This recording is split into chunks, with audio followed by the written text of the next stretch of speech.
বিচার প্রক্রিয়ায় সেনাবাহিনীর সহযোগিতার প্রশংসা করেছেন আইন উপদেষ্টা ডক্টর আসিফ নজরুল। আন্তর্জাতিক অপরাধ ট্রাইব্যুনালে সেনা কর্মকর্তাদের উপস্থিতি হওয়া অত্যন্ত প্রশংসার দাবিদার বলে মনে করেন তিনি।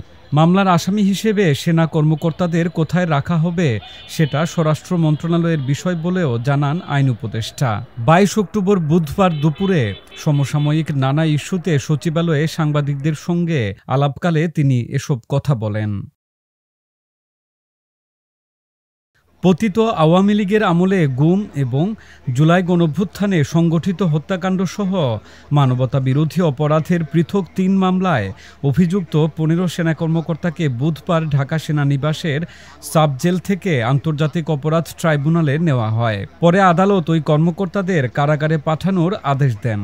এই ৩ মামলায় ২৫ জন সাবেক বর্তমান সেনা কর্মকর্তা সহ মোট ৩২ জন আসামি।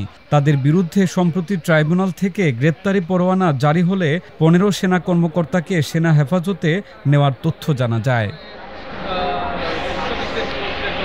এই প্রসঙ্গে আইন উপদেষ্টা বলেন, গুম খুনের আসামি সেনা কর্মকর্তাদের সাবজেলে রাখার সিদ্ধান্ত নিয়েছে স্বরাষ্ট্র মন্ত্রণালয়। ট্রাইব্যুনালে যে বিচার প্রক্রিয়া চলছে এবং তার প্রতি সেনাবাহিনীর শ্রদ্ধা প্রদর্শন অত্যন্ত প্রশংসনীয়।